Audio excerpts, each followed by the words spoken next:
What's going on, Mark, man? We've had a nice little intermission. Yeah, we had to take some breaks. Had Yeah, some well, life of eh, stuff going on that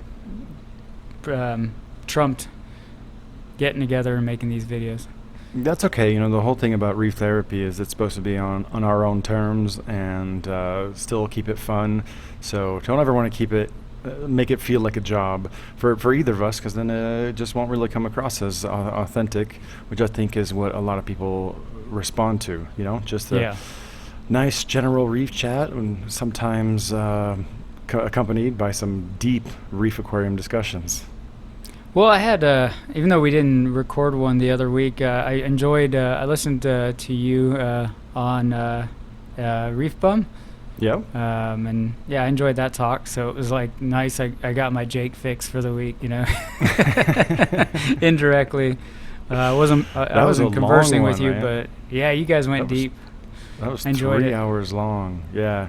No, it's awesome to have those conversations with professionals, but it's really important, and it's something I repeated multiple times, that Chris is a commercial coral farmer, and the things that people are doing at the frontier of knowledge and understanding and experience is not something that translate one to one to just someone who wants a decent reef tank in their home and just have some corals looking nice. So you don't always have to step on the gas and drive 100 miles per hour to have happy, thriving corals. Yeah, agreed. And I think when, if you're in the business of farming corals, I mean, sort of like on my job, right? It's like the risk, you're a little more cautious. You have to be a little more careful. You can certainly experiment on the side with tanks and stuff, but like the larger systems, you want to go with like known truths, because you don't want an experiment to go wrong and impact your business either. So I imagine those guys are a little more careful, right? They're not as no, I you don't know. disagree? When you get used to kind of like pushing the envelope and breaking the rules, I mean, I think every time that I've come up or got interested in like a new technique or a new method, I've almost always overdone it. I've almost always overdone it and then kind of pulled back, like I was pushing my pH, and then right when I got to 8.5, it just something just didn't look right across the board. Not bad, but I was like, all right, you know what? I think 8.4 is enough. I think 8.4 is enough, and I think every trace element I've ever tried, it just probably went a little too far and then pulled it back. But I don't know. That's kind of how you learn the boundaries. Yeah. Yeah, I'm bad with hand dosing, because I treat it like I'm cooking food. I'm like, a little more is okay, a little more, and I've certainly overdone it with additives when I was manually dosing a lot of that stuff. And I learned my lesson, especially like with amino acids and stuff. Like, when you've dosed too many of those. I actually have not. I No, haven't. No. I One time when I was working at Unique, um, an intern, set up a dosing pump, a single channel. It was cheap. It wasn't even like very controllable, like the pumps we have today. And I think it siphoned, oh shoot. and I think like the big gallon jug went into a 2,000-gallon system. The only thing you could tell was just a tiny extra bacterial film on the sides of the walls. That was it. I've had, I mean, the there's a reason I like specific amino acids, because they're a little more, for me, tolerant of overdosing. But then I've tried some other amino acids, and I won't mention brand names, but like there's definitely some algae fuel in there. Like I was like, oh, Mm. okay, something's fueling the algae and not just the corals. I don't know what it is, but I do notice a difference. Like Salifert, like you could just dose the hell out of that, in my experience. Yeah. And then, of course, Two Little Fishies, I feel like, is a pretty good one to dose with. Doesn't really Yeah, harm those. I much. mean, there's a lot of amino acids, and it's not really doing anybody any favors when everybody just calls them amino acids, because Yeah. they have different recipes. Saying there's amino acids in their additive is just like saying there's stuff. Here's their bottle of stuff. I don't even know how many thousands of amino acids there are, but yeah, that's not super helpful, and it doesn't help you compare from one tank or from one manufacturer to the next. So So you're going to be out here, man, in just a few days. I am so Yeah, excited about that. Like, we're going to talk about a few things, but you're going to get to see it for yourself. I don't know, sometime next week. I'm looking forward to that. I really am. Yep. It's fun to like have seen, because the last time I visited you in Colorado, you hadn't had the studio set up yet, and um, so to see all these videos and see you building it out remotely through YouTube like everybody else, it'll be fun to see it with your own eyes and kind of put it all together. Like, oh, okay, yeah. So, and I know how you are, so I know that there's like YouTube, like the videos that you've made is like probably just like a snippet of the cool stuff that's there, So I it'll think I be could spend all of my time documenting things that are here, and by the time I got finished, there'd be new things popping up and new things growing and new observations. But I did get a couple really awesome animals this week. Really freaking awesome. And this is one of those cases where I think there's a newer generation of reefers who maybe don't understand the great attention to detail about coral species, right? I'm just never going to get over it, right? I'm never going to get over it when I see coral vendors selling Acanthastria echinata, Acanthastria rotundiflora, Acanthastria subechinata, Acanthastria hemphrici. They're all enchinadas. I'm just like, no, they're not. It doesn't matter as much, but you can't appreciate the differences. And so one of the corals that I got this week, I got two things from my good friend Taka up in Boulder. He's been our Japanese correspondent for Reef Builders for, like a decade, I think. He gave me a foot-long colony of Acropora tutwilensis. dang. Do you remember that coral? Yeah. When I see that coral, I'm just like transported to Reefer Madness and Chris Tournier, because at the time, man, he was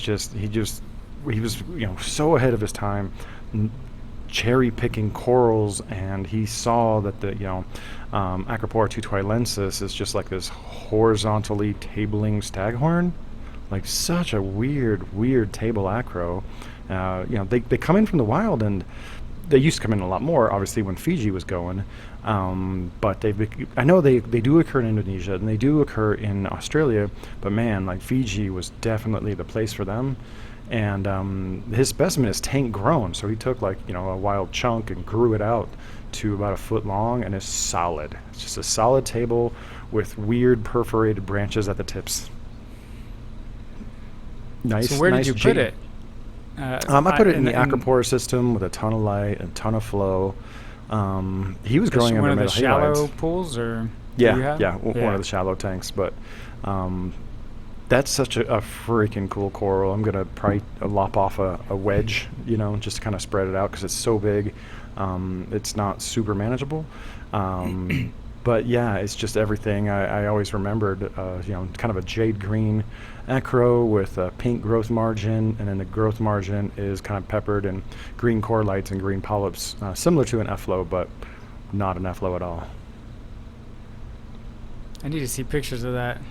Well, I would send you pictures, but you're going to see it next week anyway. Yeah. So I think I might do a write-up on it, because this is one of those cases, like, if you didn't know, you just think it was kind of a random, densely growing table acro, right? And under, I guess, optimized conditions, it should grow back into like a tabling staghorn. Super neat. Yeah. And then the other thing he gave me was a golden hamlet. And that is one of those species that is actually, it's weird because it ranges all over the Caribbean, but it doesn't, there's nowhere you can go to get one, right? Like divers just have to come across it. It's on the cover of the Paul Human series of Caribbean identification books. So you got one for corals, one for fish, and one for creatures, and it's even the logo of the company. So it's a bright yellow, like mini grouper with a kind of black front of the head with a blue outline. Oh my Lord! Like you can't call up anyone and ask for it. You just have to be Johnny on the spot when if one shows up on a Caribbean suppliers list. And Taka was on it, man. He found it, and he's had it for 6 months, and he gave it to me as a wedding gift. So dumb question, because I mean I was always familiar with them, and I just assumed it was like a deep water morph that, and that's why it's so rare. But when I've gone scuba diving, I've seen the indigo hamlets around diving. So is it just, what is it that makes it just randomly pop up but be so discreet, and yet at the same time still be successful as a species? Here's the funny part. There are like 12 or 13 described species of Hypoplectrus hamlets, and there are no genetic markers between them. What? They don't have any differences So in scale counts. They don't have any differences in pectoral and fin rays. And in some of the literature, they literally call them morphs. And there are some hybrids, but but you still see, like mostly when they pair up with the same color. And so, yeah, it's such a strange fish that is a really interesting research subject for geneticists trying to understand evolution, because they've thrown a bunch of theories at why these fish are different colors, but don't seem to fit the mold for typically different species. Right. There's a couple populations that can be found in concentration. So I think like the yellowtail is common around Florida. Butter hamlet's common everywhere. There seems to be some, concentrations of golden hamlets off of Nicaragua, I think. And this is a great time to when you come across some of these esoteric species, there's no information online because people are only paying attention to what other people are paying attention to. Whatever's the prom queen of the week or of the month. So I had to dig up 20-something-year-old books from Scott Michael to find out more about it. Like it's crazy. Like some of these older books have really good information, and Scott Michael's Reef Fishes series. I know that book, and series of books. It's just, there's nowhere else you can find that information than in some good quality books like that. Those books were great because there was a lot of natural history, evolution, rare, like geographic stuff. But then there was also just a lot of practical knowledge because he had been a fish keeper at some point as well, and had kept a lot of these things. So I've always admired that book, those series of books for that reason. There's some books here that I don't pull out often, and if I'm researching a new species or piece of equipment or a different coral, I'll do my curse research online, but then I know which book to pull out to get the verified factual information. So Fathery's clam books are just such a great reference. Of course, there's Varen's Corals of the World, Scott Michael's Reef Fishes, and then the whole giant series of books from Rudy Kiter. Mostly just to find out like how big a fish gets, where it occurs, what depth it occurs. So yeah, kind of interesting to get two really special animals for my buddy Taka. So arigato, Taka-san. Thank you so much, my buddy. And I'll do my best to take good care of him. I'll tell you, this will make you mad that I was such a... Well, I didn't learn until about 2 weeks ago that there were so many different variants of mystery wrasses. From different locations like Tahiti and they look different. No. Yeah. I believe your research, but I've been looking at mystery wrasses for 20 freaking years. I still remember the first time I saw one, because it was such a special fish, and I have one. I think you have one, right, too? Yeah, it's one of my all-time favorites. No, I was typically, again, even though I've kept this fish a million times, I have this weird habit when I get something, I have this habit of just researching it. Even though I've researched it a million times, I enjoy that process. And I think it was on Reef Builders. It was Lemon wrote a thing on them, and he was talking about the different, because maybe I'm misremembering it, but he obviously talked about the super rare one. Citrinus.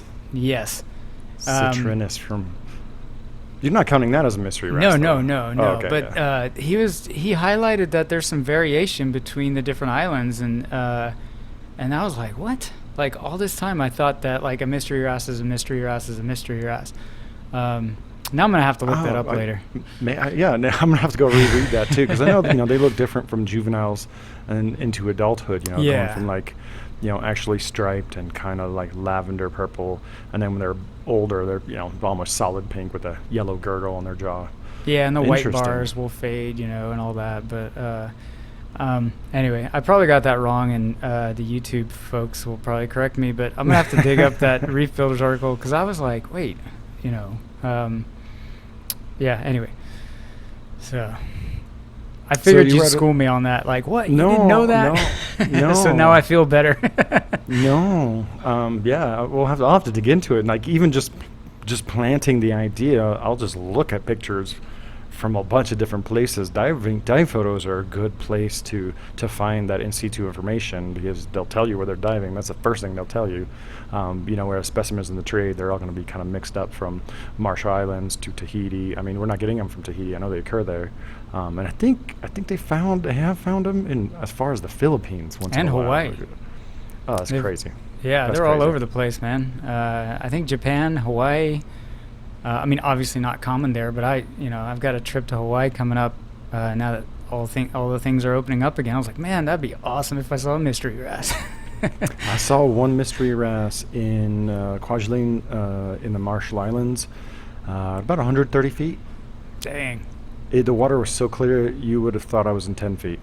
Like, it was incredible. Like, I could see the multicolor angel like it was under a metal halide, but I was at 130 feet, and you could see like so far down because it was so freaking clear. Yeah, I miss going around and going to the source. Yeah. Yeah.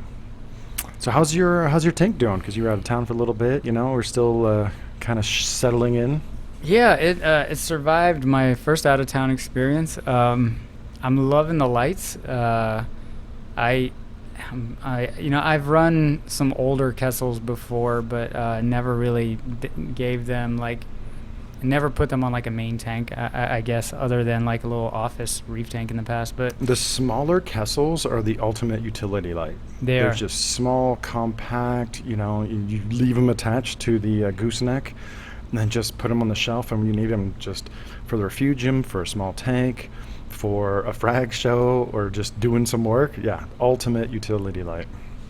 yeah. I'm going through this weird. I even reached out to Kessil about it because I'm like, my fish are like somebody fed them. You know how we always bought like food to enhance coloration in fish, Mhm. and like enhance the reds in your fish and all that. I feel like I've been feeding my fish something but it's the lights. As soon as I turn those lights on, I've got a screened-in porch kind of off the room that my tank is at, and so when the weather's good, I'll sit out there and the bugs leave me alone because it's screened in, and I'm further away from the tank at that point. But I mean, you can see that pink mystery wrasse cruising around. My purple dotty back just freaking glows purple. Orange redfish, I've got a pair of flame angels that are just on fire, and it's like I was missing some spectrum or something, I don't know. There's something special about those lights. I can't stop talking about it, Well, it's when you think that your flame angel or your royal grandma or your purple dotty back or your yellow tank, if you think that they're washed out, but then you put some colorific lights on there, and I don't want to act like Kessil is the only one, but No. they've definitely Yeah. executed it in the A500X. All of a sudden you're like, oh my god, my fish aren't that pale. Yeah, well, and you get used to oh, that's a pretty fish, and that's as good as it gets, right? It's like that as this is how my flame angel looks, and then all of a sudden you put a different light on it, and it just glows orangey red, and you're like, what the hell's going on, So How about the overall reefscape? How's that going? it's going good. I have a very low aquascape, very open, so I'm not really worried about any shadowing. I like the shadowing, right? We talked about that. It creates Yeah. depth. I do have. It's weird because I did pull out the par meter because I wanted to raise the lights as high as I felt comfortable, and I raised them up to about 31 inches above the water. But then you got to dial in the intensity, and I wanted to match it with my old lights, not to stress out my corals. And I did all that with a par meter, but my Pavona is super pale. It's still got all of its green, phosphorescent color, but it's just Mm-hmm. pale. And then even a Lobophytum leather coral just is like almost white. So I'm like, maybe there's some pockets of like high par that I'm missing, or I'm maybe it's just experiencing. new tank syndrome, right? It's a brand new tank, and I mean, it might be a little clean, because I assume you use a lot of new water, but I'm experiencing something similar right now with my Reef Lead 160s, where I went. What did I have on there? I had three Radeon Gen 4 Pros, and I had them set to a pretty low intensity, and then I took par measurements and matched it with the Red Sea 160s, and that light, the corals respond to the light color of the Red Sea Reef Lead 160 as if hmm the par is much higher than it seems. So I think what happened, and I think this might be happening in some other lights, I haven't seen that yet in the A500X, is that if you put so much of your spectral energy into one spectrum, they might be over activating, chlorophyll, because it's got an absorption peak around 420, 430, I think. So if you just blast that, you're going to saturate the photosystem of just those xanthellae before the entire animal. And so, it's weird. I'm seeing that also in my Red Sea lit coral flat, and again, you'll see it in a couple weeks, where, man, I think I have some stuff in the corner, and it seems pretty dim, but it's just too bright. Yeah, one good example is I got some orange. I have some orange clove polyps, and I have them in the corner where they're probably getting like 50 micromoles of par. And I have another frag from the same guy that I put in one of my mid intensity lighting system, and that one's getting 100 par, and the 100 par lit orange cloves look flawless, and then the ones under the Red Sea Reef Lead look very pale, very washed out. So I wonder if Red Sea just maybe overdid it a little bit, and it doesn't translate one to one when you're taking measurements with the par meter. yeah, I the other thing, and I think I told you about it, was I had not noticed on my old lights that the UV lenses had browned out. Ooh, yes. And so even my Blastomusa, like the green centers faded out. I had some war coral, right, favites with the green centers, and that coral just went full red over time. And Mm-hmm. I at the time I didn't think anything of why all that GFP, is it green fluorescent protein? Is that what it is? Mm-hmm. Mm-hmm. Was bailing. But then when I started reading about what spectrum range it was, when I moved tanks, that's when I noticed, right, because you're handling those fixtures, and I'm like, oh, hey, Yeah. look at that. And then here Oops. come the Kessels, right? And I obviously cranked up the UV on those. So maybe I should also dial back the UV, kind of like, hey, you haven't had this in a while. It's kind of like too much medicine. I got to work you up to it or something. But that could also guess. play like, I don't know. I think you're right, though. I think, one, it's full, like, there are spectral differences, right, in these lights. And Mm-hmm. then maybe certain things fade out over time, and I like those UVs, right? And the corals are like, whoa, hey, hold on a second. So Yeah. I don't know. Yeah, no, It's little weird. UV goes a long way. I was able to resolve some of the broader bleaching because I also have, some thin branched red montiporas and some anacropora and some monopora caps that at first they were like really pale.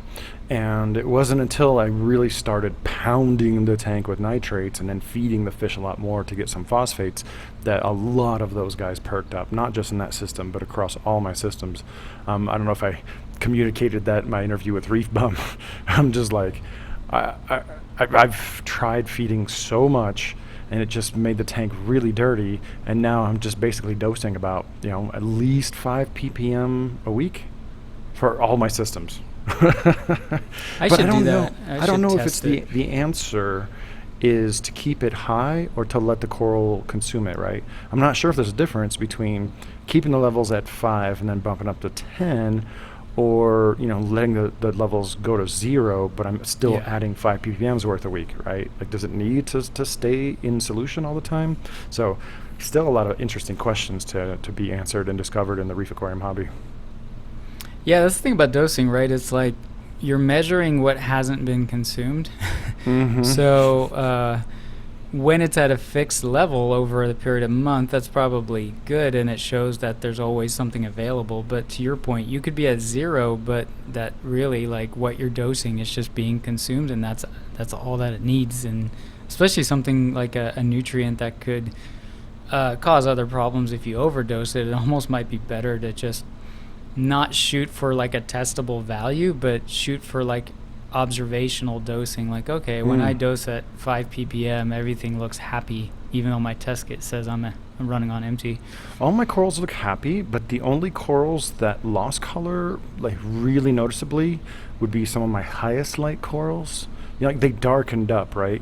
And in some corals, it looks amazing, right? Your Lytostellas and your Microclados, and a lot of staghorns, perked up. But my Humulus, they're super efficient, super high light, super clean reef kind of corals, and they have noticeably darkened, because I had one that was like really baby blue. I had it for months, and I'm not sure whether I let the nutrients go down or if I just put a little spotlight, because I kind of have them together. So I'm really tossing around the idea of taking a slightly used Kessil A360X and just using the narrow angle reflector and just create like this nice little bright light zone just for the Humulus. I mean, everything around them can handle a little bit more light, but I know the Humulus can just give, they'll take everything you can throw at them. Oh yeah, that's a tough coral, man. Are you having good success with it?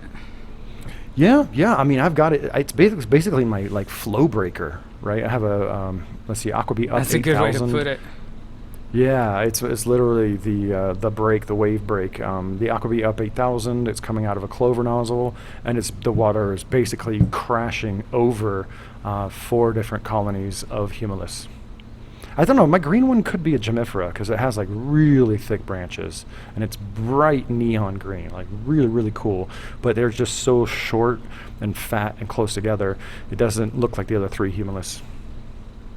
That's always been a cool idea of tank for me, like those type of reef crest corals that just take a beating and have those dense branches like those guys, and then just have like a massive surge going through it. There's a guy like surge, massive light, low nutrients. That's one for sure that I would keep if I did a tank dedicated to like that section of the reef. I would keep it low nutrients, but make sure it was consistently or continuously dosed. Yeah, I kept those. I think it was a Gemifera a long time ago under Iwasaki's, and it did okay for a while, but I think back in the MaxiJet Powerhead days, it just was a lost cause. Oh my god, dude! I still remember your tank of the month in 2001. Did you have a walkie on the return pump and like try to create some flow with some MaxiJets in the tank? It was something like that. Yeah, I think I used a Mag like 12 or something, like a Mag 18. But because your metal halide lid tank wasn't warm enough. No, yeah, and I lived in an apartment, and I was scared of leaks. And I'll bet you didn't have dinoflagellates back then. Nope. The light is literally too bright for dinos. Dinos are like, I'm out. I'm out. It's just funny, right? Like, but that's oh god, Passillipora, is it Varicosa? Mm-hmm. The real chunky Passillipora. I got some of that from you. The chunkiest would be like Meandrina, and then chunkier than that is a Duxie. Okay. Like this was that big chunky, like what you'd see in Hawaii, I guess, as well. Like but hot pink. Just I had one of those, and it just didn't grow. And I think it was probably flow related. I'll bet you it was nutrients. Yeah, it could be too. I bet you it was nutrients, because we were all I have a deep few pieces sandbedding it, and we were all just going to war on nutrients. But I have a few different Meandrinas and one Varicosa. But man, one of my Varicosas is turning into a Damicornis. Oh, really? Like it's when like you look adjusting at it, to the current and saying, all right, I'm going to go slightly smaller. No, that's one colony that is not in very high flow. It's got pretty good flow, but I'm actually in the process. I'm going to be adding some, like a giant light bar over my 3 tanks, the 2 foot, 3 foot, to 4 foot, so just one large common light bar.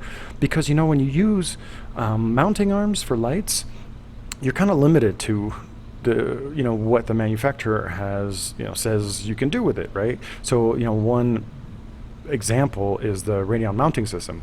It's at a fixed height, and that's what you get. you know and I almost want to get my lights higher and get more even light distribution. And then there's a lot of cool LED strip lights. I already have a stack, and I was thinking about how to install it on one tank and then install it on the other tank and then the other tank. I'm like, you know what? I'm not going to do that. I'm going to install one giant light bar, and then everything can just hang. It'll be super nice and clean. Yeah, So I'm in the process of adding more light to where that pos port is, so hopefully it'll pink up.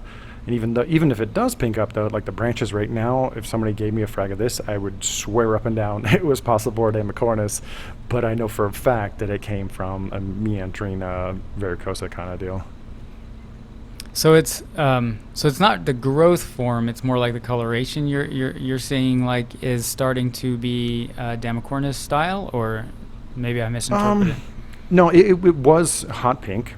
Yeah. And I guess it's maybe in lesser flow and lesser light now, so it's greenish. It's got that like base coat of green. Of green not with like really pink. green. Yeah. Yeah. So it's not as important when you first set up a tank, right? You shouldn't necessarily set up a tank with all the lights you're ever going to need, because your Right. corals are small and they're not shading themselves and they're not shading each other. But definitely now in a couple of the tanks, as I'm packing them a little bit more densely and they're growing in, there's more self-shading and shading of other corals. So it's definitely to the point where adding some strip lights is going to be beneficial for the corals, and it's going to make the overall presentation of the tank that much better. Gotcha. Yeah, I'm still shocked that I'm at, I think, about 31 inches above the water line, and I had to turn the those A500s down to like 65% intensity, which in my brain means, well, if I've got room to increase intensity, that means I can go higher, right? But I've got, with all the travel and everything else, I'm like, yeah, that'll be maybe like a fall project or something when it's crappy outside and I need something to do. Well, speaking of SPS corals, man, did you see the story this morning about the Solomon Island millipores? Something about unique coral. I haven't read it yet, though. So what's the unique scoop there? corals and Tim Kelly have been working on basically an export business in Solomon Islands, and it's really hard. Imagine just trying to go to a government office and get the paperwork, but it takes like 2 weeks because somebody's out of town or somebody's that's not in that day. They have they're open like 3 or 4 hours a day, so and then if you catch them open, you might have to wait in line. So it's just really, really hard, and I've been chipping away at this for like, God, it's going to be 3 years at the end of the summer, and Tim's actually going to be out here a few weeks after you. And I think they finally hit a stride where they're getting kind of small shipments every week. And God, seeing those millies again, just, people are super hot for the acropora tenuis, but millies, man, that's the original tenuis, right? Yep. 20 years ago, 25 years ago, we always knew like that was a coral to strive for. And all the different colors, like, gold, orange, red, pink, blue, green, and then they'll have, a lot of times they'll have a greenish base, colored tips, colored tentacles, and then just like a gradient all along the way. And it's just super neat to see like 5 pink millies from Solomon Islands. Every one is different. Yeah. Underwater, you don't even see that underwater, right? But under their aquarium conditions with aquarium lighting, and you can scrutinize them a little bit better. Oh my lord. So those are the corals. The reason I love the millies is, obviously they have cool shape, crazy awesome polyp extension. They grow fast, man. They really can grow fast. Yeah. But it's one of those corals you can appreciate up close and far away. Yeah. It's Right? got the intense color, but then up close you can see the delicate details. The way the corallites are structured is super cool. And they're furry, man. They got polyp extension out the wazoo. Yeah, I saw like a spawning tank in Singapore 5 or 6 years ago where they were feeding the coral so much that they gave it oh my God, they had to change all the tank water like twice a week. Like they were feeding it so much baby brine shrimp.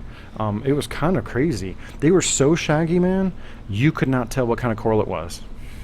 Like it didn't even look like an acro anymore. It just looked like a fuzzball. It was insane. There's been sometimes, yeah, like certain like frozen foods that even when I used to keep them, like I would add them, and like some of the oily foods, man, like the polyps would just get almost stringy at times, Yeah, where you're gets like, what is super going duper on with long. that coral? That's my all-time favorite acropora is the millipores. If Acropora millipore was the last acro I was ever able to grow, right? If like they were like, okay, you're rationed to one acropora for the rest of your life, I'm like, I'd be happy with an Acropora millipore Agreed. forever. Yeah.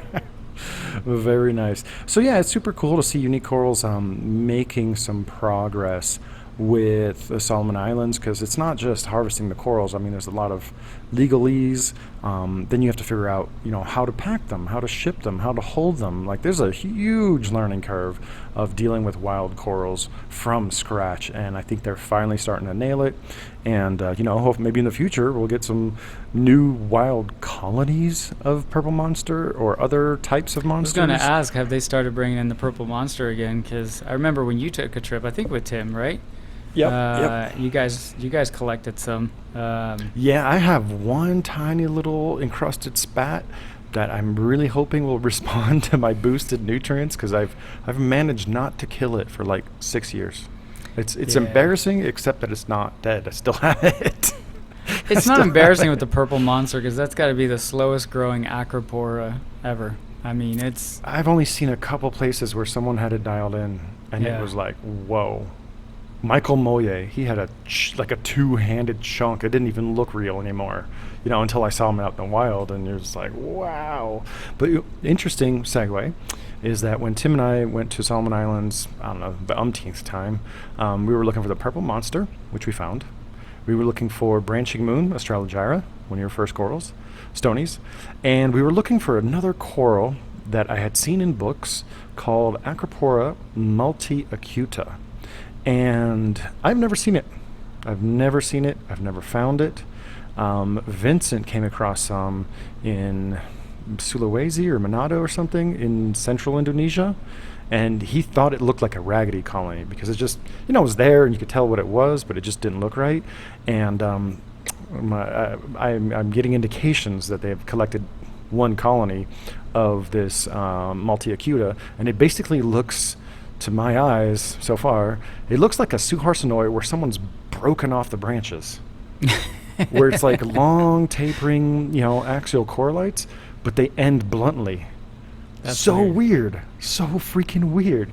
And so we've always called it a unicorn coral for two things. One, yeah, I mean, each branch just basically looks like a horn, especially the way it's cut off. And two, it's been so hard to find, even like going out and looking for it. The weird thing is, it looks like a deep water, but it's a super shallow water coral. It's only known from like really shallow places, and so I'm very excited to see what a highlight, smooth-skinned, naked acro looks like, and how it does in an aquarium. That's gonna be fun. I might have it here by the time you come next week. Oh, that'd be cool. It's supposed to be landing at Unique tomorrow, Thursday. So that's, this is one of those ways that like learning the species, the real species names of corals helps you, do, Google Scholar searches and skim the scientific literature for more information about golden hamlets or tabling staghorns or unicorn acros, right? This is why the species names matter. And I think some of these animals are a perfect example of that. Yeah, I imagine there's some listeners. I mean, even on that last one, I'm going to be going to Varen's site and looking it up, right? But it's like that's like I said. Even though I've kept something a million times, I love to pull the books out and I love to Google and just read people's experiences because sometimes things change too, right? But I mean, that's how you learn, right? You're like, what the hell is Jake talking about? All right, let me go Google this thing. Let me go read about it. And now it's in here. It's in there forever. Well, I started reading, the Corals of the World books when I was like 17. I think that's when they came out in 2001, and maybe 18. And man, I didn't understand what I was reading, right? And some of the stuff in Scott Michael's books, when you read it with a new lens, you absorb more information, right? So I still refer to Daniel Knopp's clam book. I still refer to Fathery's clams books.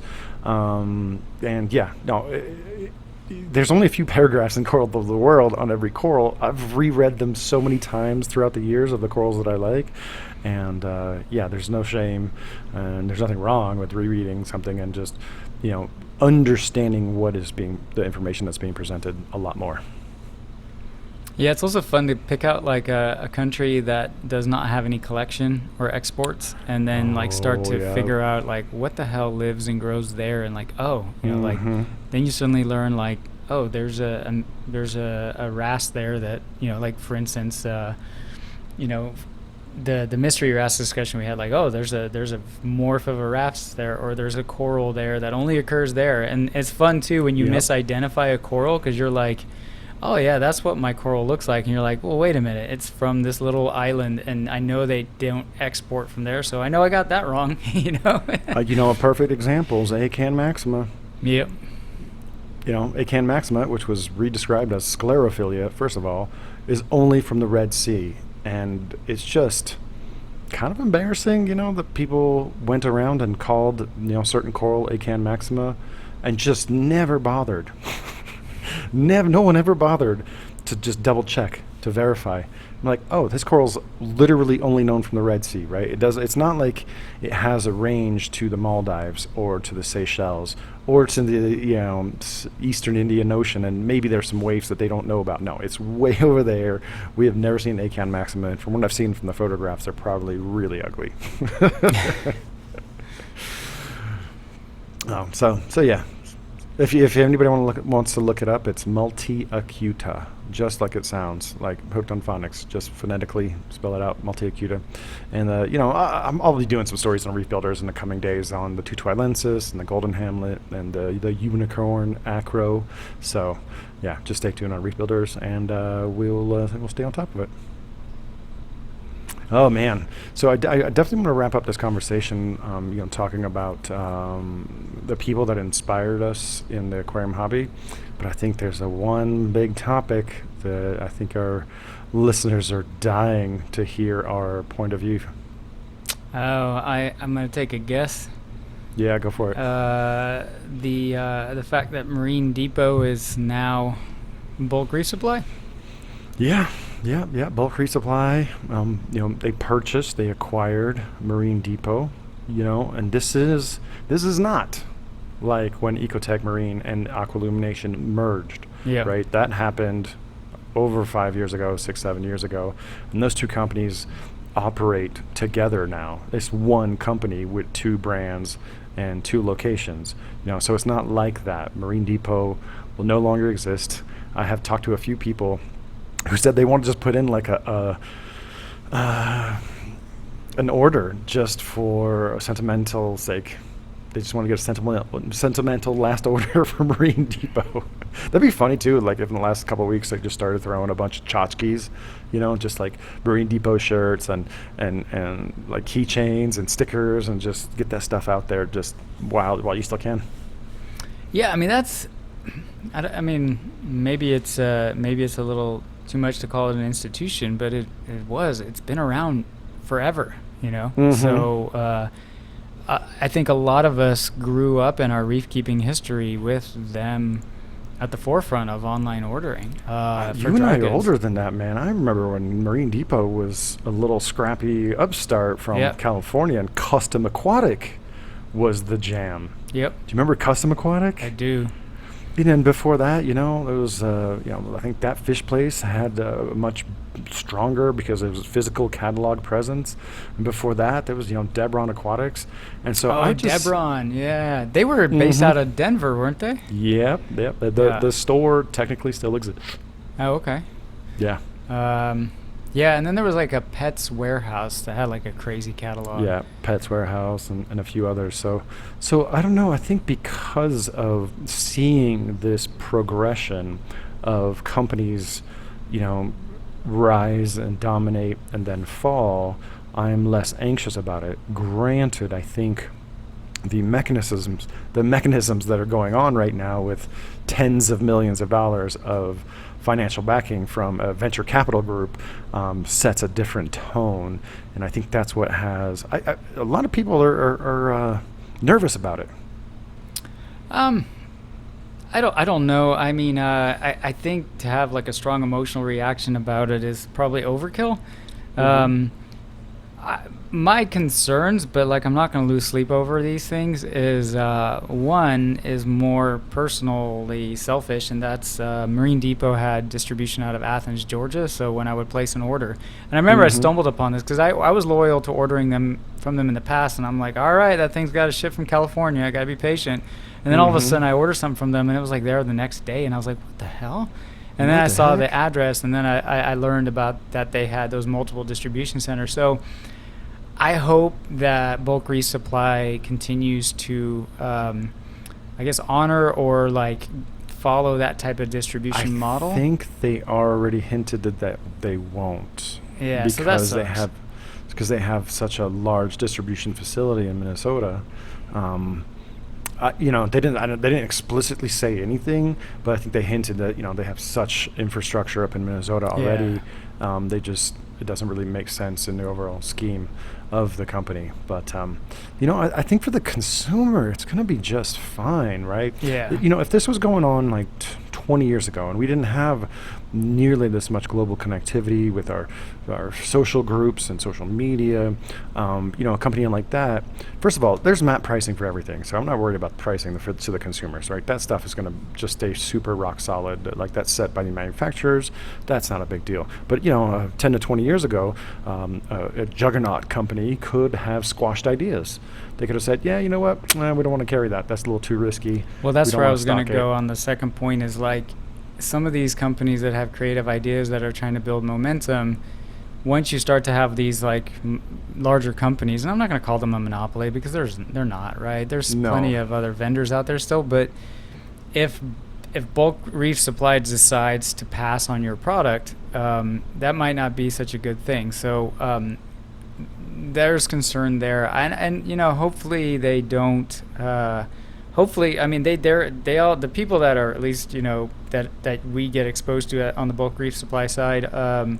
Via their social media, they all seem really passionate. So I don't see them doing that, right? If somebody comes up with something And interesting and I've cool, actually they're seen gonna the check it opposite. out. You know? I've actually seen the opposite with bulk resupply. Like I've run into the team at Interzoo and pointed out a couple really off the wall product, and months later I find out that bulk resupply is now for a while they took a gamble on Thieling, which had one of the first kind of commercially available roll filters, and they did that for a while, but I think that model just wasn't great for like dropping into a sump, but they took a chance, right? So they did that. So I don't think bulk reef supply is so big that they can squash companies or squash ideas or upstarts, of someone who wants to come up in the market, because I mean, God, you can reach your audience, right? You've got some really off the wall brands, or just like Nanobox Reef crushed it for a long time until a whole slew of second-hand lights just basically undermine his old business model. You've got Refi, those are American-made lights. He's doing just fine. He doesn't need to sell thousands of lights a month Yeah. to keep his staff going. There's a lot of upstart companies, and you got Kickstarter, and you got Facebook groups, and there's 3D printing, and so a lot of that, the novelty is being decentralized. And so I'm not super worried about innovation. But on the flip side, bulk reef supply does have the size to put companies on the map, and to put certain companies on the map, and to help drive the discussion. And from what we've seen, for the most part, you and I are not shouting at our screens when we watch their videos. There's always maybe a more accurate way to do things. But Yeah. by and large, man, I think they're sharing pretty freaking good information. Yeah, I think that I think anybody, I've had some minor beef with some of their videos, but at the same rate, I try to take 10 steps back and think about the greater good, and look at Mm-hmm. like what they are putting out there. I don't like that sometimes they come off like they're being scientific and they're doing scientific experiments when That's a fair point. You That's know, a fair point right there. In the name of science, I'm like, yeah, no, that's not science. but they also are willing to course correct, like the whole UV sterilizer thing. They were like, "Hey, running two UVs at different flows, yeah, that's dumb. Sorry, guys," and they I took didn't it even back. see that. What the Yeah. heck was that? Well, because there's an ideal flow for parasites, and there's an ideal flow for what they believe would be good for like algae control, right? And I don't know what they did. They ran some tests and they were like, like there's like an immediate difference, but then like 6 months later, it's all a wash. But I gave him credit for backtracking on that and saying, hey, we were wrong, right? Where like a skeptic could say, well, hey, if they convince you to buy 2 UV sterilizers, that's good for them. So I give them credit for that kind of thing. That's a cheap argument, right? Of course, it's a for-profit business. So is Reef Builders. And it's very unimaginative to come to the first basic conclusions that you can, right? Sure, they want to sell more stuff, but they've shown themselves not to be driven by that. No, they're definitely hobbyists, true. And I like, my only concern is, and you're right, because they also have the capacity to boost the sales of like a small shop if they're really excited about a product. But like, I saw a video where he was really excited about, remember the sea swirls? And he had reached out to the guy that makes those and was like, man, I want to start selling these on bulk Reef Supply. And the guy's like, I just build these, like I build these at a small volume. Like I don't want to have to scale up for bulk Reef Supply levels, right? Like, cause I think if you sell something at bulk Reef Supply, you probably need to up your volume, your output of manufacturing and pallets and containers. Yeah. And so, but in this day and age, to your point, these guys do just fine with their own websites. They can sponsor on a forum. I think even things like PayPal and Tile really like took a lot of that out of the equation, where anybody can accept payments of any form. So yeah, I don't think they're a monopoly. I don't think they're gonna steer the ship of the hobby, and we're gonna have a pre-bulk Reef Supply and post-bulk Reef Supply eras. I think people probably overreact a bit on that. As a content creator of like 13 years, we have 13,000 articles on Reef Builders. We make mistakes. I've given a ton of talks and I do a bunch of videos, and if I do 100 videos in 1 year, I guarantee you there's a few of them I'll step back and be like, oh, well, I don't know if I still agree with what I said literally months ago, right? A lot of this is fluid. You can always say, if someone's putting their neck out there and speaking up, there's just someone's going to be looking out for that gotcha, oh, no, that's not right. I'm the worst when it comes to species IDs, but I feel like that's important.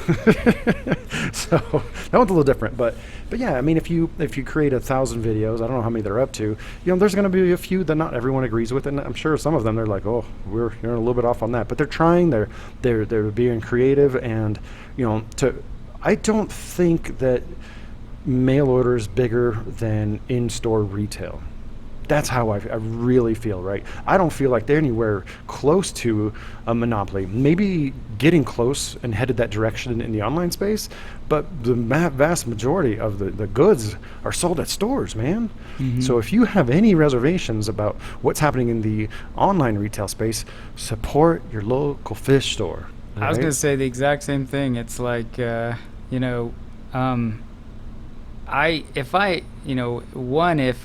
I need something and I know my local store has it, I'm bound to go get it. There is that passive shopping where I can kind of like, well, I'm at work, I can't hop in the car and go to the fish store, but I can place an order and it'll be here in a few days, and that's just hyper convenient for me because now I don't have to fit into my schedule hopping in my car and going to that fish store. But God, like, from a nostalgic perspective, like some of the looking back at the hobby and being a kid and being a teenager and being a 20-something, like going to the local fish store was like part of it, man. Like, it wasn't just that you needed to buy a replacement pump. It's like, oh, what corals did they get this week, or what's in you and me and a couple guys used to meet up on Saturdays, every Saturday. It was like our impromptu little reefer club. And we'd compare notes and we'd share notes. And so, in a good, thriving reef shop, you shouldn't just be talking to the employees and the owner. You should be talking to some of the other folks and faces that you see there on a regular basis, because you'd be surprised how close they might live to you, and someone who might be able to help you out with some spare equipment or trade some frags, or, take a overgrown fish off your hands. So, the real reef scene is in person. That's the real reef world.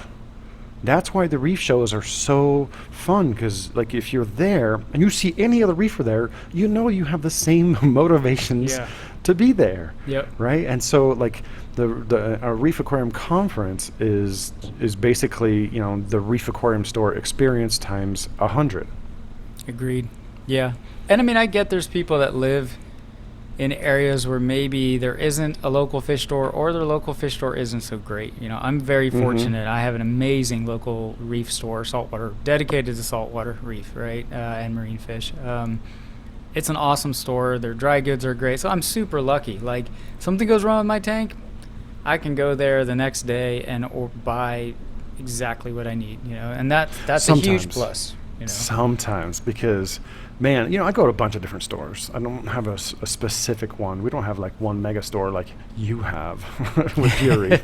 But every now and then, man, I just need some airline or some rigid tubing or an air pump or things that or filter floss, things that should be super basic, and they won't have it in stock, and they'll give me, you know, the offensive reply, oh, I can order that for you. You know, so we're not here to say like every reef store is, you know, a slice of heaven. Yeah.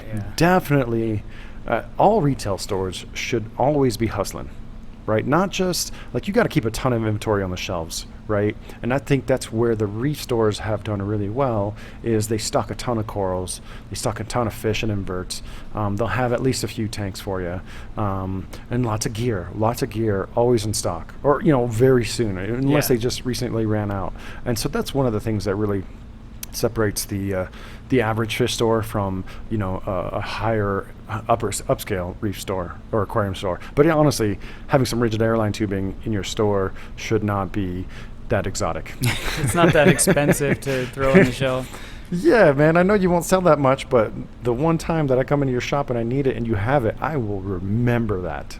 I will absolutely remember that. So, you know, so this is also not really that different from when the internet started. You know, internet sales really took off, because I worked retail, and back then all the aquarium stores thought that their future was doomed. Yeah. But there's probably more aquarium stores today than there ever was, and there's a lot more saltwater aquarium stores than there ever has been. Yeah, I mean, I was guilty of. I don't buy a lot of coral. You know, I'm a pretty boring guy. I keep like the same old corals I've been growing for like 20 It's okay. years. You come out next week, I'm gonna hook you up, brother. But I'm You'll be doing probably me a not favor. a good local fish store customer, because I don't buy a lot. But, you know, like that mystery wrasse, and that's not to. But make how many this people have you sent there? A lot, probably. Yeah. I wrote about them, and yeah, I hope so. I hope. I mean, they deserve it, you know. But I was just casually talking with the owner, George, about mystery wrasses, and he's like, yeah, I haven't seen them in a while, and blah, blah, blah, blah. And then 2 days later, he emails me. He's like, man, I see them on the list. You want me to order you one? I was like, yeah. Yes. And please. then he orders 2. I drive in, and he's like, here's the 2, man. This one's feeding really good. He's a little bit bigger. This one's the Mac Daddy, right? And I was like, I'll take that one, you know? Such a good user, like such a good customer experience, that I was like, man, I need to really, if I'm in the mood to buy coral, that's where I need to go, you know? Yeah. So, Because you never know what's going to speak to you. Yeah. Right? You can see the pictures, you can look in the books, but when you see it in real life, like, all right, you'd never buy a pavona based on a photograph, right? Just a regular hairy pavona decusada. But when you see them in real life, like the right shape and the right, you know, colony, you're like, oh my goodness, that is so freaking interesting. Yeah, so and if freaking neat. I mean, maybe I'm getting too philosophical here, but I think when you're if you're in a fish store and you're looking at a bunch of stuff and something speaks to you, I think you're being true to yourself and what interests you more than when you're on Instagram and the hype machine is just inundating you, and you're like, I think I want a $500 torch coral, you know? But like when you're in a fish store, you're like, man, those bright orange mushrooms like on that rock look phenomenal, man. I'm gonna get those, you know? And all of a sudden you're happy with your decision because you bought what you liked, not what other people told you to like. So there's that too. But yeah. Deep thoughts. I think I'm actually, you know what, so I think that I am most interested in is that Bulk Reef Supply, they really have their finger on the pulse of the reef aquarium hobby, right? They were the first company to bring in an automatic filter roll, and even though that didn't pan out, like, they are willing to take risks. So I think one of the coolest things that they're going to be acquiring with the Marine Depot purchase is the Aquamax brand. And J&S is the manufacturer out of Taiwan, or at least they have been in the past. Like I know they don't make the lights, but the Yeah. brand is ripe for explosion, man. So I'm really excited to see some Aquamax filter rolls, some Aquamax pumps, some Aquamax. I mean, they already have protein skimmers, but their lights, like I use their lights. Use them on my fish tank. It's like super slim, passively cooled. It's not wireless or anything, but it's basically controllable, and it's just enough for my fish tank. But I also use some smaller Aquamax strip. It's not really like a strip in typical sense because it's really thin and a little bit wider, but super silent, super versatile. Man, I freaking love them. So, Bulk Reef Supply, Ryan, I know you're listening. We're looking forward to see what you do with the Aquamax brand, because Bulk Reef Supply started off with bulk goods, right? Their own products basically for reef aquarium medias and additives, and so in this sense they're going to be kind of getting back to their roots. So okay, maybe we lose a vendor, but we gain a more committed manufacturer. And as a reef tech blogger, man, that's one of the things that excites me the most. Yeah, speaking of Aquamax, man, I love their little media reactors. I don't get why every media reactor is like this tall. I'm like, I just need a cup of carbon, y'all. Yeah. And then, but I love, like, they've got the one where it's like the little pumps underneath and it just pops off. And you walk over to the sink with it, you empty it, refill it, and pop it back on the pump. And I'm like, this is brilliant. Yeah, there's a lot of low-hanging fruit for Aquamax brand to kind of change the status quo and just bring introduce a lot more common sense into the reef aquarium. They did, man. Their skimmer cups had handles on them. When your skimmer cup is this freaking wide and you're like, man, if I spill this on the carpet, I'm dead meat. It's got a cup. It's got a handle. It's got a handle, man. Big That was solid gold. I was like, that's brilliant. And even when you have to untwist it, where you're like, you're trying to untwist it, but then the whole thing moves and you're cussing at it because of the O-ring. You can hold it and you just grab that little handle and twist. And I was like, man, why is this not on every skimmer? So lots of credit to Aquamax for some good ideas. Yeah, no, very much looking forward to that. And like I said, I think the overall internet would have been a greater threat to the retail space 20 years ago. But I mean, the real market is the physical retail stores, and I'm going to keep going to my retail store and finding products that I didn't remember I needed, and corals and fish that I didn't know I wanted. Yep, and I mean, the good ones continue to do well. If you walk into a fish store and it's a mess and everything looks nasty and you feel like you're breathing in black mold, you're going to go online. But if you have a good experience and you build a relationship with your local store, you're going to want to keep going there, right? Because it's a social fix, it's fun, it personifies the whole reef hobby. Yeah, so absolutely. So I'm not worried about that. We'll definitely be watching this space, and I think it's probably mostly for the best. And this kind of a stronger competition will weed out some of the riffraff and just make everybody else stronger. Agreed. All right.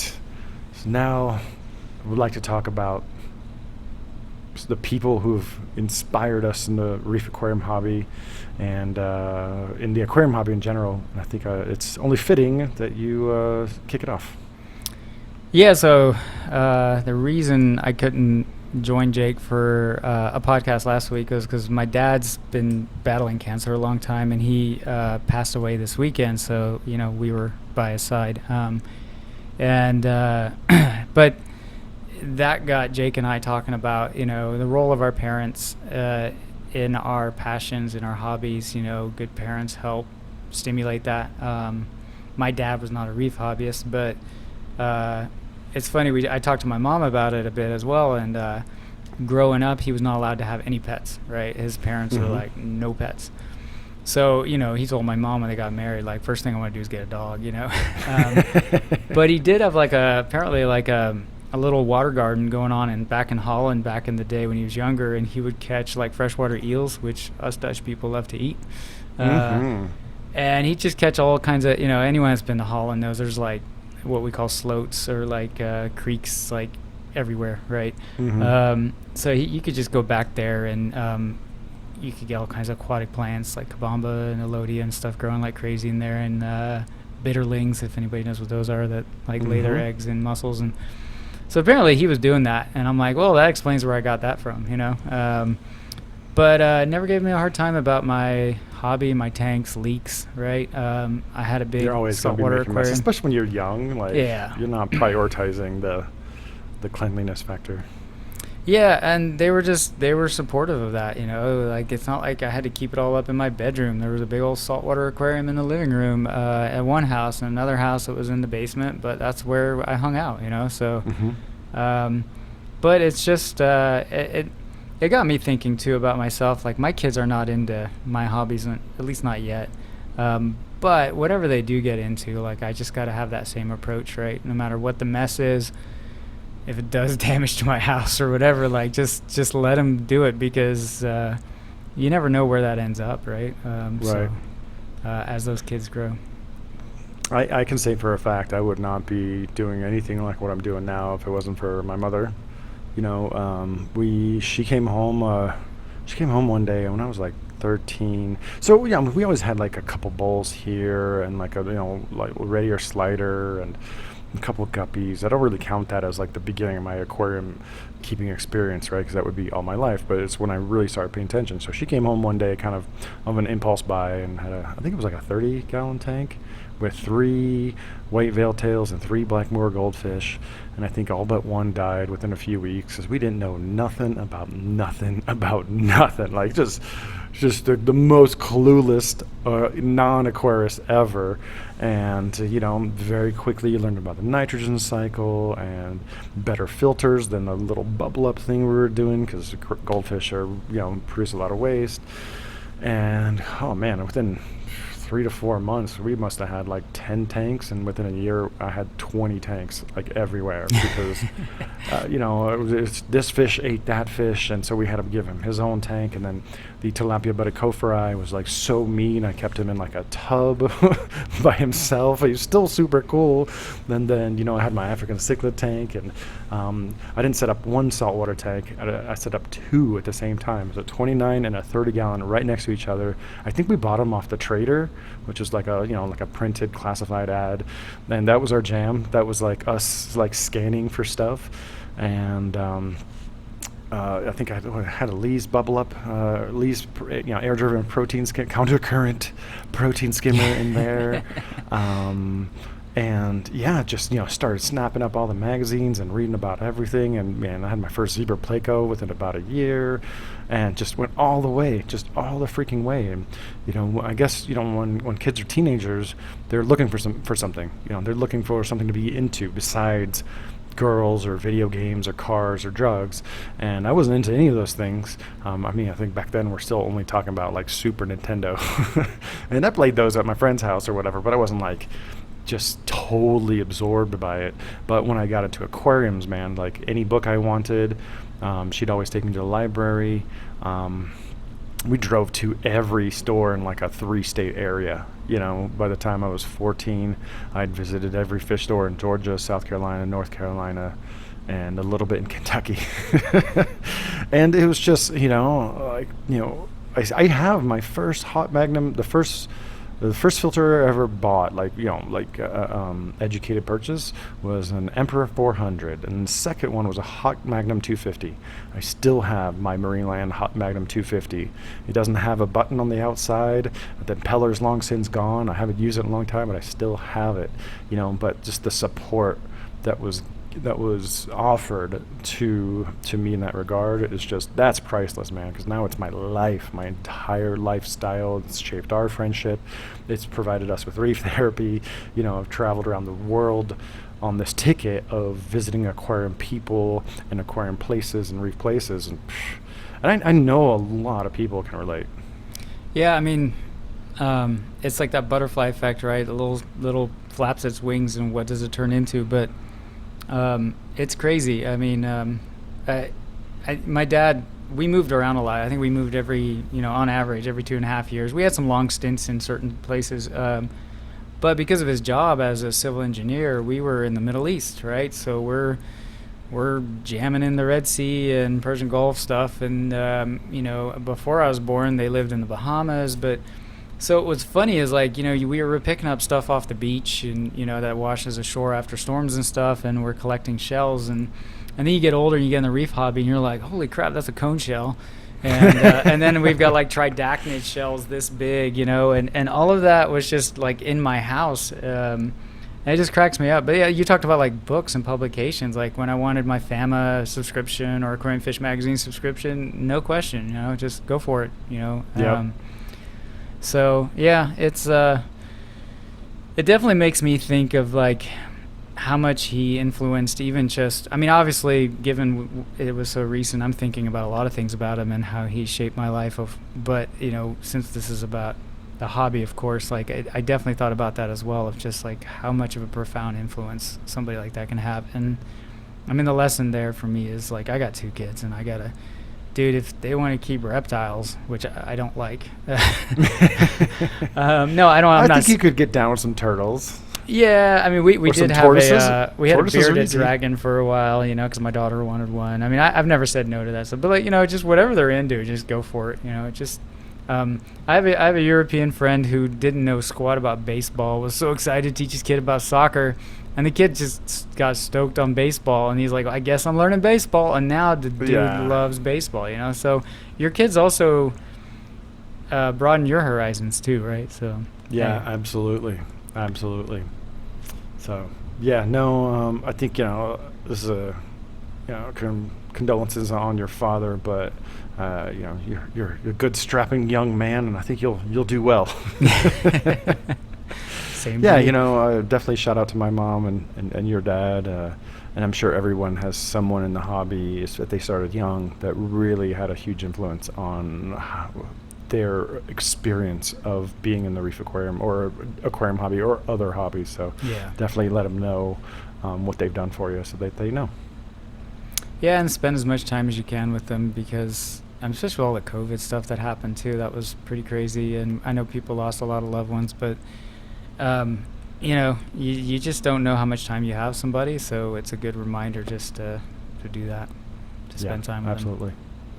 Cool. Well, I think on that note, this has been a great renewed session of reef therapy, and I think our next one we're going to do it not live, but you and I in the same room, and we're going to have 2 different cameras, and maybe we'll shoot. I don't have no idea what to do other than walk you around, show you some corals, but we'll sit down and talk about something interesting, something a little bit special. So if you guys watching this on YouTube have any suggestions, make sure to pop those down in the comments. Don't forget that Reef Therapy is available through all the major podcatching networks, Spotify, Google Play, and the Apple Store. And thanks a lot, Mark, for this another session of Reef Therapy, and we'll see everybody next week. Thanks, Jake, and I'm super excited about next week. It's like I got my golden ticket to the chocolate factory, so I'm looking forward to it. Well, you look in your reef tank and make sure you have plenty of room, because I am going to pile it on you like way more than you can handle, I'm sure. I have a hard time saying no to you, and that's what I'm afraid of, is like I don't want any acropore, I don't want any SBS, I want to keep it softy, and I'll be on the flight home like, God damn it, like got a bunch of SBS. I have no problem giving you more than you can handle and having you just kind of toss things to other folks that in the local area. Maybe even kick back a frag for George Medina. Shout out to George. Shout out to George and Pure Reef in Alpharetta, Georgia.